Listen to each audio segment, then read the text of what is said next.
Cool. All right. First question. Where were you born at? I was born in Anderson, South Carolina, so I'm from down south. How did you end up down here? I ended up at Frostburg through highereducationjobs.org. I had never heard of Frostburg before in my life, and on the internet, and now I'm here. Okay. How long have you been at FSU? I've been at Frostburg State University for 5 years. That's a long time. Yeah, it's going by very fast. Yeah. Very fast. Yeah, that is going by pretty fast.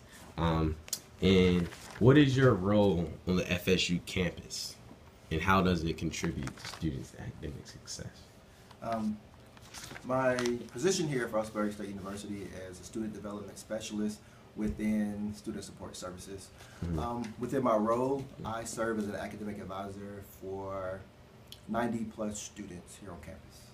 Wow, that's a lot. Yes. Hey, so all those 90 students plus. are yours? Yes. Plus. 90 plus? Yes, because I also advise numerous organizations. So I What also, organizations do you advise? Kappa Alpha Psi Fraternity Incorporated. Isn't that the ones? Isn't those are like the they call them the pretty boys? But That's it. that's what those are. And I'm a part of that fraternity also. For real? Yes. I was thinking about pledging being a cat because I feel like I can do that.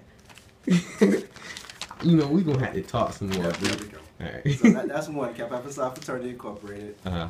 I'm also the advisor for Omega Psi Phi Fraternity Incorporated, Iota Phi Theta Fraternity Incorporated. You're their advisor. Yes. What does that mean? I didn't think you could be a part of multiple fraternities. No, I'm not. Well, I'm not a part of those fraternities. Oh. I just am the on-campus advisor. Oh. Part of Kappa Alpha Psi Fraternity Incorporated. So what's the difference? You advise them on like how to Just like programming and academics and things like that. So I'm not a part of those other fraternities, but I advise them on campus. I'm also the advisor for Paparazzi Perfect, What's which is that? a modeling group here on campus. You have a modeling group on campus? Yes, it's actually two, For real? Paparazzi and Visual Couture. Do they do like fashion shows and stuff? Yes, in the spring. We Ah, have a big fashion show in the spring. for real? That's pretty Yes. cool. I'm also the advisor for UVUGD, which is a gospel choir here on campus. And last but not least, Ladybugs, which is the new organization that's here on campus. So within my advising role, I also bring in academic piece too, because if you want to be a part of organization, you have to have grades to match. What do you mean by that when you say you have to have the grades to match it? Because in every organization, you have to have at least a 2.5. So I do a lot with making sure the students are using their resources to make sure that their grades reflect that they are part of the organization. Oh, that's really good. You're involved in a lot. A whole lot. Yes, Yeah. that's correct. That's pretty cool. And so, like, what type of services do you provide and your coworkers provide? Within student support services, we provide a lot of intrusive academic counseling, where we're making sure that you're taking the right classes, we're making sure that you have the resources that you need to be successful. And we're following up with the students, not just giving them resources, but making sure they're actually using them. And what type of resources like are available to students through you? Within student support services, we do a lot of tutoring. Tutoring? So Do you do the tutoring yourself? yes, I focus on like social sciences.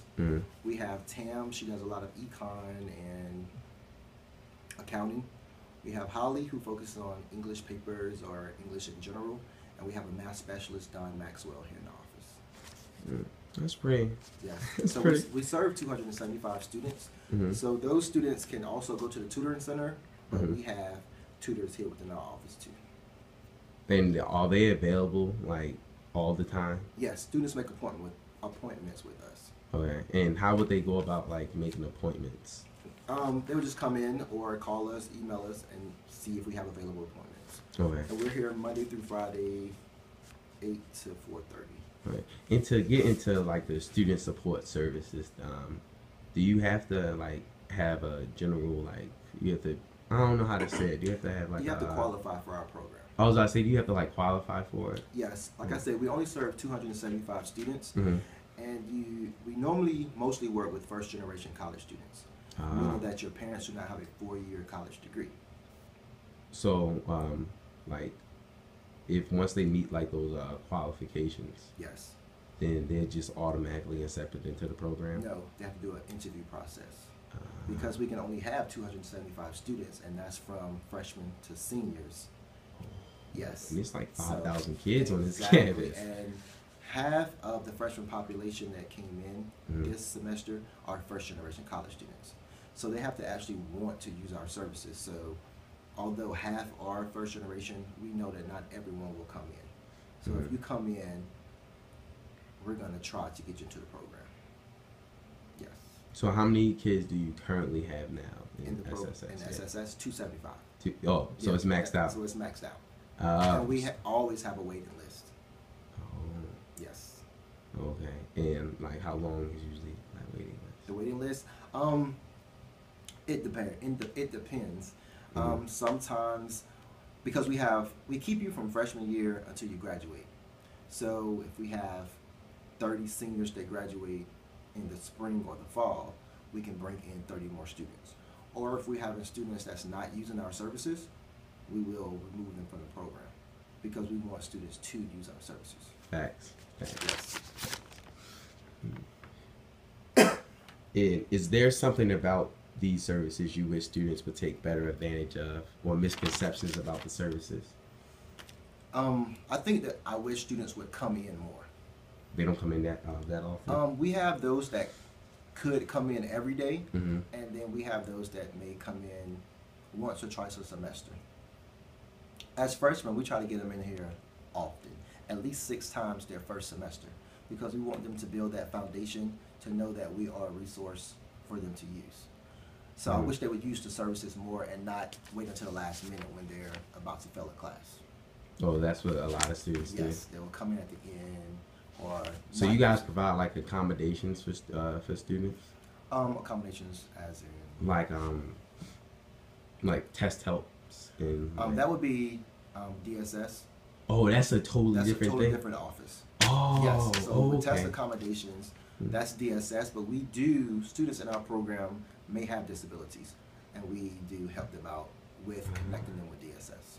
Oh, okay. I did not know there was two totally different programs. Yes, Okay, that's pretty neat. Separating them too. exactly, Nice. exactly. Nice.